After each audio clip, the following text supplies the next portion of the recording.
Hello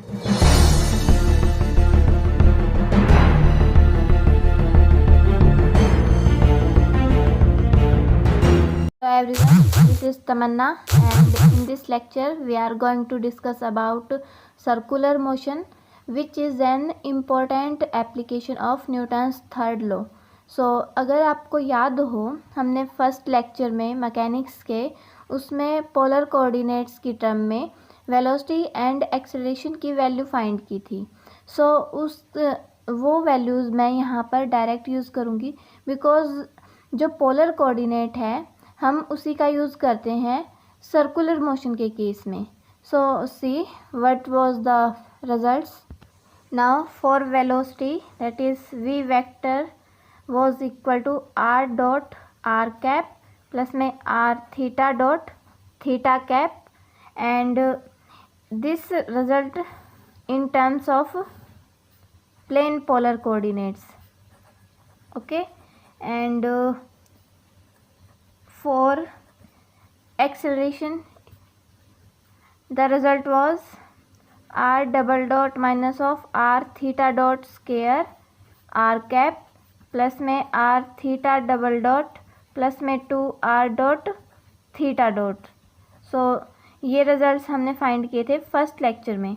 अब जो plane polar coordinate था उसमें क्या था, suppose this is the any point in plane polar coordinate system and it is in surface. So अगर मैं इस पॉइंट से इस सरफेस तक जॉइन करती हूँ, सो मैं इसको क्या बोलूँगी, it was the radial distance. Okay, and the direction was this. अब जो थीटा कैप है, मीन्स प्लेन पोलर कोऑर्डिनेट में दो यूनिट वेक्टर्स होते हैं, theta cap and r cap, and theta cap की डायरेक्शन ये होगी. और जो प्लेन पोलर कोऑर्डिनेट सिस्टम है इसमें जो theta cap and r cap unit vectors हैं ये दोनों वेरिएबल्स हैं. सो जैसे मान लो ये पॉइंट अगर मैं यहाँ जूम करूँ, सो इस पॉइंट के लिए दोनों ही यूनिट वेक्टर्स की डायरेक्शन चेंज हो जाएगी, like that theta will like this and r cap will like this. Okay, so इस बिहाफ पर मैं क्या बोल सकती हूँ, जो यूनिट वेक्टर आर है that is r cap changing with respect to time, it will be equal to theta dot theta cap, and similarly for I can write theta cap and changing with respect to time it is equal to minus of theta dot this is r cap. अब यहाँ पर जो velocity के लिए relation है उसमें ये components क्या शो कर रहे हैं. ये वाला कंपोनेंट किसके लिए था, it was the tangential component of velocity and it was the radial component of velocity. अब जो वेलोसिटी वाला पार्ट है, मींस ये वाला रिलेशन, अगर मैं ये बोल दूँ कि जो थीटा है वो कांस्टेंट है, सो इसका मतलब क्या होगा, थीटा डॉट जीरो हो जाएगा, because derivative of any constant term is equal to zero. So this term will be zero, and जो वेलोसिटी की वैल्यू होगी वो क्या मिल जाएगी, r dot and r cap.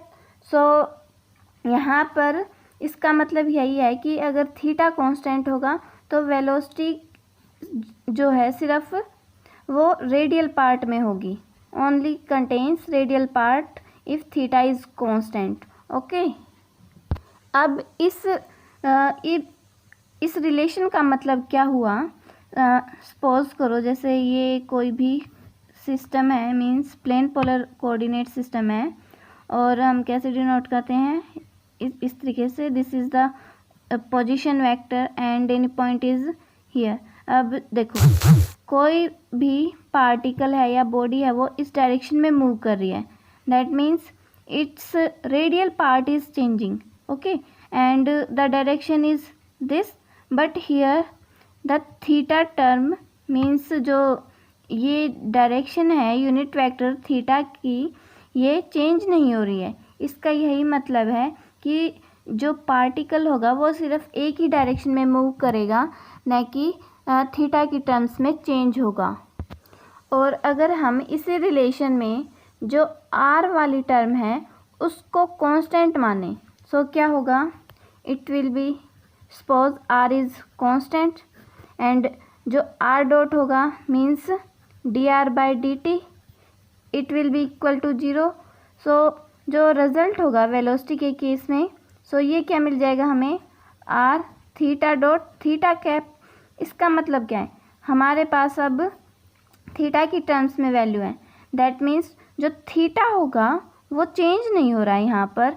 सो इसका मतलब ये हो जाएगा, जैसे means any particle is moving like this is circle, I have not drawn it properly, but you can assume this is circle and the theta is constant here, that's why, but the r जो direction है r की वो change हो रही है यहाँ पर, like this point it is in this direction and at this point it is in this direction, means it is changing at every point of this circle.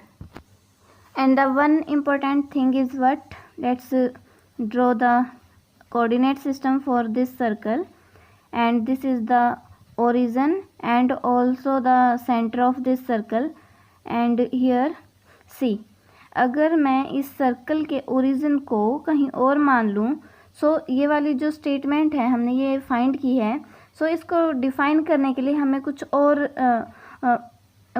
और ही अज्यूम करना पड़ेगा। सो जो डेफिनेशन होगी वो चेंज हो जाएगी। So but we are assuming this condition, so इस condition में हम r dot and r double dot के लिए हम क्या लिख सकते हैं, इन केस ऑफ सर्कल जो r डॉट है वो तो 0 हो गया and r double dot will also be 0। So जो रेडियल पार्ट होगा वेलोसिटी का उसको हम लिख सकते हैं 0 and also the tangential part of velocity will be r theta dot and v theta is also equal to r omega and vr is equal to 0 again. So here the term theta dot is what, this is the angular velocity. अभी तक हमने सिर्फ velocity को define किया है polar coordinate system में, but what about the acceleration in terms of polar coordinates. So see the relation was, it was r double dot minus of r theta dot square. अब यहाँ पर जो r double dot है means in case of circle we are defining that thing, so r double dot is equal to 0, so I can write this 0 and minus में r theta dot square. So जो acceleration की value है वो हमें क्या मिल गई, minus of r theta dot square. So जो थीटा डॉट है मीन्स मैं इस टर्म को कैसे लिख सकती हूँ, r omega square and it will be equal to minus of r omega square. और यहाँ पर जो नेगेटिव साइन है इसका मतलब ये है कि जो एक्सेलरेशन है वो टूवर्ड्स द सेंटर है किसी भी पार्टिकल का, because this acceleration is for what particle, the particle which is moving in circle and the acceleration is always towards the centre. But if this sign is positive, what will happen, the direction of acceleration will change and the direction will be in this direction. So here the negative and positive signs what conveys, it is the direction of the acceleration in case of circular motion of particle. And here the term a can be written as ar, here r is subscript, this is called radial acceleration, that's why I am using here subscript r. Now assume what happens in case of circular motion if the speed, I can say speed not velocity, it is changing. So there will include one more type of acceleration and that acceleration will known as this will be a theta and this is known as transverse or tangential acceleration. So जो इसका relation था वो हमने find किया था, वो क्या था, r theta double dot, this is r theta double dot and plus में 2r डॉट थीटा डॉट, अब यहाँ पर जो r है वो कांस्टेंट रहेगा, because we are talking about the circle, that's why I am saying that r is constant, and it will be written as d theta dot by में dt plus में, because one dot can be written as d by dt and remaining term is what, this is theta dot, so plus में 2 r dot and theta dot. so मैं इसको क्या लिख सकती हूँ, देखो यहाँ पर जो r है this is constant, so that's mean I can right it inside that derivative, and d by D T into में हो जाएगा r थीटा डॉट. अब यहाँ पर देखो जो r डॉट है मीन्स r डॉट तो जीरो हो जाएगा, because r is not changing in case of circle ना, so it will be zero, because derivative of any constant term is always equal to 0, so it will cancelled, so I am not writing this term here. And finally what we will get, a theta means it is equal to v theta by में dt, because acceleration is always equal to dv by dt na, and we are talking about theta term, that's why we are using theta component of velocity. So it is equal to what, it is a theta and also can be written as at, that means transverse acceleration of particle. अब देखो हमने यहाँ तक सिर्फ क्या किया है, acceleration का radial and transverse component he find किए हैं.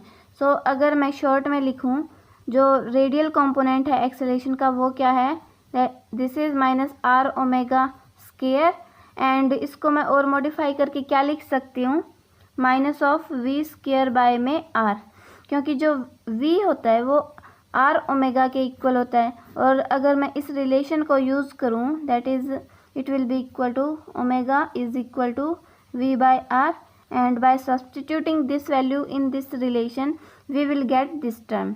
सो और जो डायरेक्शन होगी रेडियल एक्सेलरेशन की वो क्या होगी, towards the center.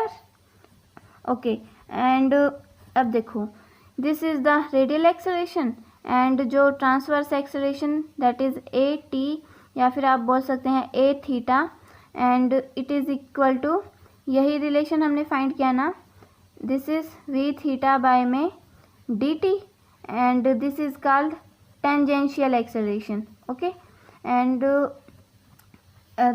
ये कब अराइज होता है, जब सर्कुलर मोशन के केस में हर पॉइंट पर स्पीड चेंज होगी, ये तभी हम इस टर्म का यूज़ करेंगे, that means tangential acceleration, otherwise it will be zero in case of circular motion.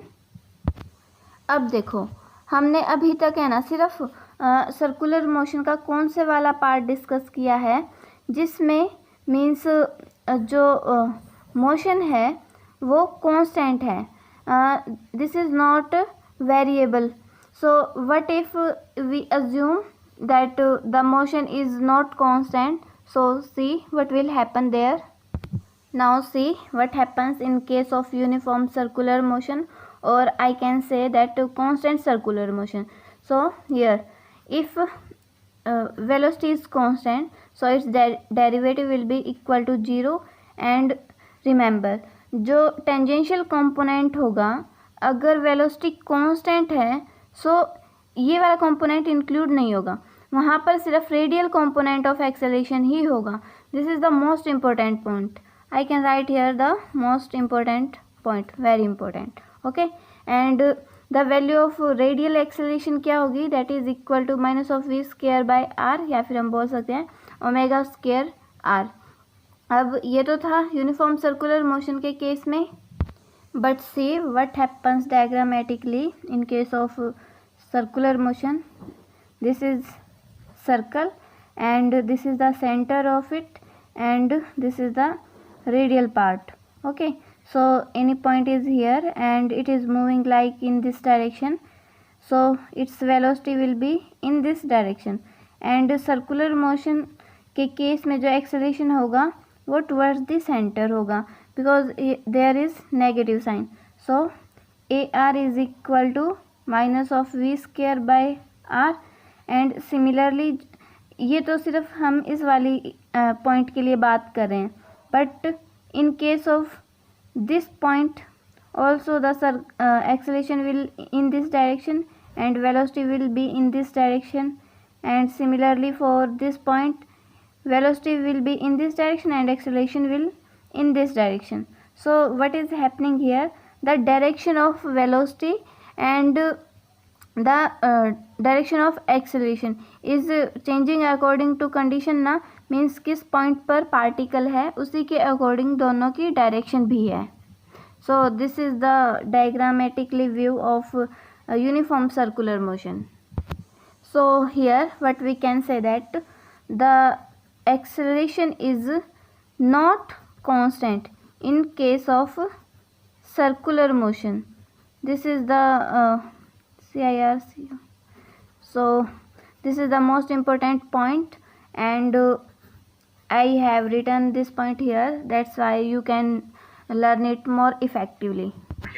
Now let us check for non-uniform circular motion. This is uniform and circular motion. So let us draw another circle to study that motion, and this is the point O with center. So in this case what we can write here, AT means tangential acceleration is equal to dv by dt, but here this is not equal to 0 because जो v है this is not equal to constant, that's why it will not equal to 0. And in this case what we will say that the direction of acceleration, that is इस case में तो ये वाली direction थी ना, ये वाली, but in this case we can't say that it is always in this direction because it will depend on the velocity, that it is increasing or decreasing. और दूसरे केस में हम क्या बोल सकते हैं, जो एक्सेलरेशन होगा वो इस डायरेक्शन में होगा, that means radially outward direction, and the point can be written here like this. AT may be inward or outward, and the direction will depend किस पर, depends on the velocity, either it is increasing or decreasing. Velocity either it's increasing or decreasing. So see in this diagram, to understand it in better way, it will be the direction of velocity, and this is the direction of tangential acceleration, and similarly for this point the velocity of the direction of v will be this and acceleration will be this. That means at every point the direction is changing for acceleration as well as velocity. So here the velocity is changing, this is the main point. Okay, so जो velocity है वो change होने की वजह से यहाँ पर tangential and radial acceleration दोनों ही पार्ट इंक्लूड होंगे. सो दोनों ही पार्ट के इंक्लूड होने पर हम क्या बोल सकते हैं कि हमें कोई नेट एक्सेलरेशन की वैल्यू मिलेगी. जो नेट एक्सेलरेशन की वैल्यू क्या होगी फिर, and the net acceleration will be written as a net will be equal to under the root a r means a acceleration of radial part का square and plus में a theta का square, that means transverse और tangential component of acceleration. This is the final result for net acceleration in case of non-uniform circular motion. Now see, let's discuss how to solve the question related to the circular motion. Okay, so the first point is what?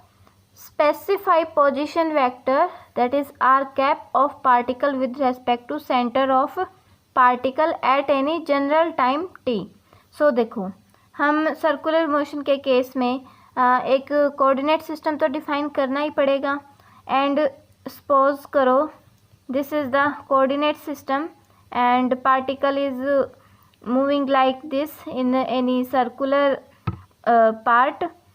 सो इस case में हमें क्या करना पड़ेगा, radial जो direction है उसको specify करना पड़ेगा.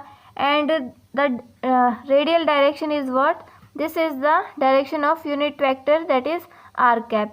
एंड देखो यहाँ पर मैंने स्पेशली लिखा हुआ है with respect to centre of particle at any general time t. That means जो पार्टिकल है उसको हम किसी फाइनल या इनिशियल पॉइंट पर कभी कंसीडर नहीं करेंगे. इवन सिर्फ सर्कुलर मोशन के केस में ही नहीं, बल्कि किसी भी क्वेश्चन को सॉल्व करते हुए हम कोई भी जनरल पॉइंट ही कंसीडर करते हैं जब तक कि हमें उस क्वेश्चन में बोला ना गया हो. So this is the first point. And हमने बता दिया है कि जो आर कैप है that is the direction of r in case of circular motion. Okay, सबसे पहले हमें इसी को स्पेसिफाई करना है कि किस पॉइंट के लिए बोला हुआ है according to question. Now move forward. So the second point is what, resolve all forces parallel to r cap and perpendicular to r cap. And here the point, this is perpendicular to r cap and this is parallel, sorry, and this is perpendicular. So इस point के according हमें क्या बोल रहे हैं कि जैसे हम कोई भी सिस्टम लेते हैं ना, जैसे ये यही सिस्टम है, मीन्स पोलर कोऑर्डिनेट सिस्टम है. सो ये यहाँ पर जो आर कैप है इसकी जगह पर हम थीटा कैप भी बोल सकते हैं. और हम जो फोर्सेस हैं उनको रिजॉल्व करेंगे, क्योंकि फोर्सेस जो भी उस सिस्टम पर एक्ट होंगी उन्हीं के बिहाफ पर हम आगे प्रोसीड कर पाएंगे. That means to find the equation of motion. जैसे टेंशन के केस में, स्प्रिंग मास सिस्टम के केस में किया था ना, बस वही स्टेप है, बस यहाँ पर सिर्फ सर्कुलर मोशन का केस आ गया है. So let's see the third point. What is this, right radial equation of motion that is FR, means radial force is equal to ma, and here AR is what, this is the radial acceleration. According to this equation we can use Ft, that means tangential part of force, and equal to MAT. So ये बात हमारे question पर depend होगी कि हमें radial part of force use करना है या फिर टेंजेंशियल पार्ट यूज़ करना है. सो इक्वेशन ऑफ मोशन यहाँ तक हम इसका यूज़ करके फाइंड करेंगे in case of circular motion.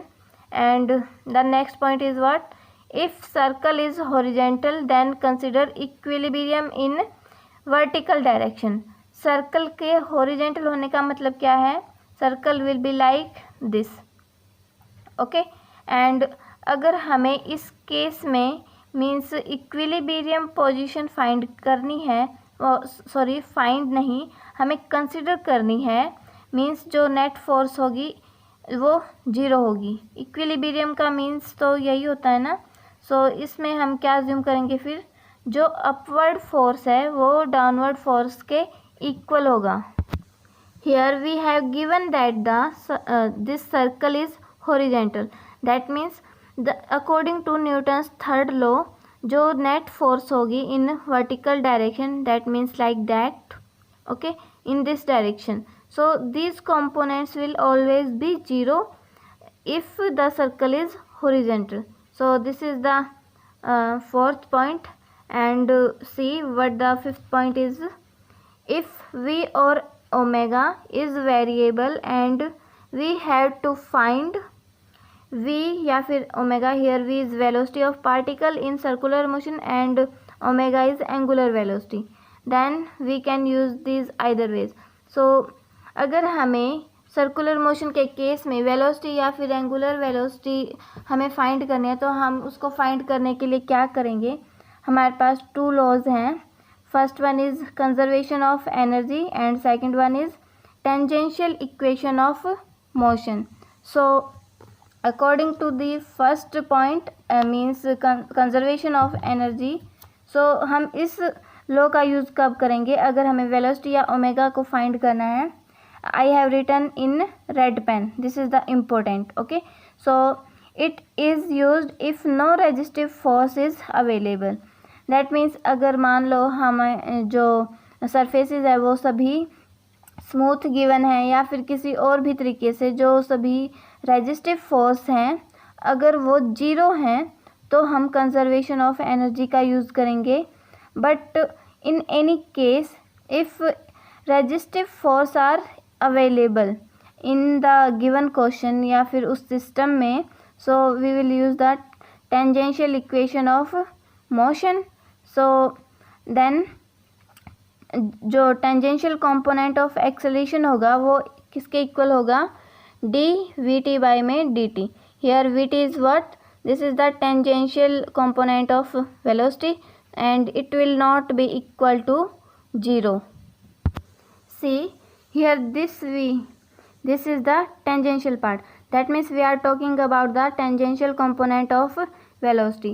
And suppose if this is constant, so this will be 0. That means tangential acceleration will equal to 0.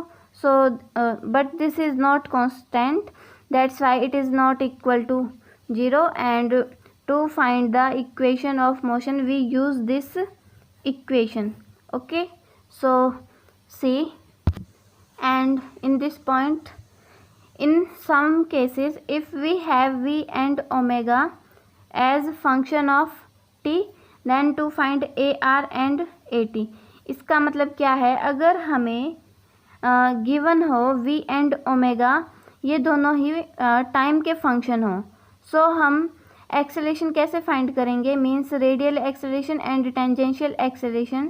So we will use these formulas and these formulas we have calculated in the starting of lecture, so we will directly use. And if not given as function of time, अगर function of time नहीं given है क्या, v and omega, so हम क्या use करेंगे, so we will use these relation. That means and this is the radial acceleration ar is equal to radial force upon में m. This is the relation of Newton's third law, that is F equal to ma ना. And here force and acceleration component कैसे use होंगे, वो radial part find करना है तो radial use करेंगे and tangential find करना है तो हम टेंजेंशियल वाले पार्ट को यूज़ करेंगे. सो this is the final point of how to solve the question related to the circular motion. And any question related to the circular motion can be solved by using these steps. But okay, and this lecture ends here. So at last I want to say thank you and all the best for your entrances. Goodbye.